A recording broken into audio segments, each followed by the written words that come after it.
guys, welcome to my channel guys. So for today's video tuturuan ko kayo ngayon kung paano gumawa ng DIY BBS hatchery. Yan madali lang to gawin guys, simple lang, kayang-kaya nyo to. Ang unang-unang kailangan nyo lang is 1.5 na bottle. Kahit anong klaseng 1.5 guys, kasi puputulin nyo lang naman yan sa gitna. Papakita ko sa inyo.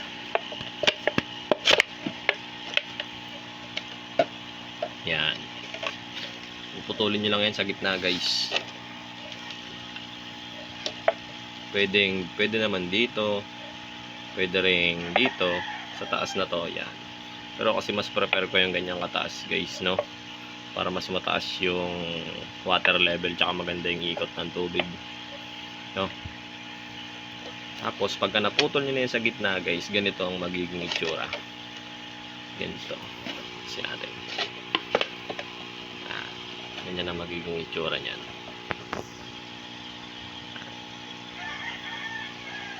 At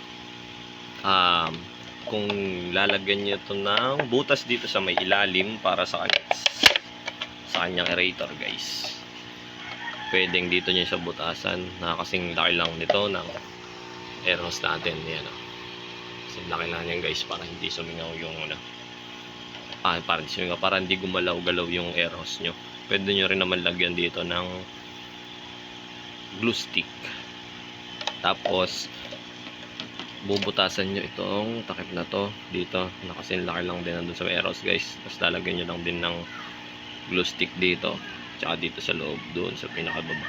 Yan, para hindi gumalaw-galaw yung hose nyo, So sa akin kasi guys, yung discard ko, ginagawa ko,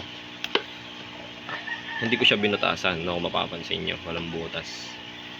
Ang ginagamit ko kasi guys sa akin is airstone. Kung meron kayong airstone guys, yan, pwede rin naman yan. Lalagay nyo lang yan dyan sa loob, yan, doon sa pinakababa.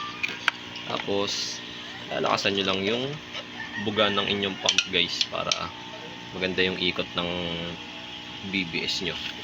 Parang ganito guys, sa isa kong hatchery. Yan, talagang umiikot talaga siya.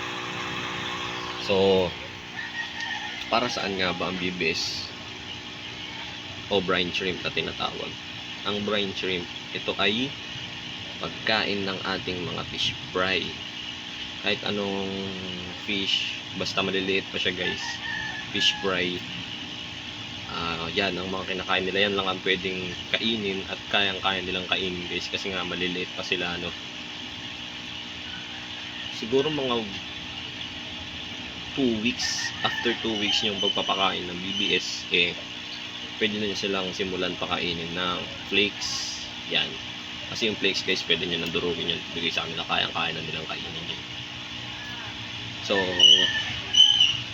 sana may natutunan kayo guys kung paano gumawa ng DIY na brine shrimp hatchery, Maraming salamat sa panonood.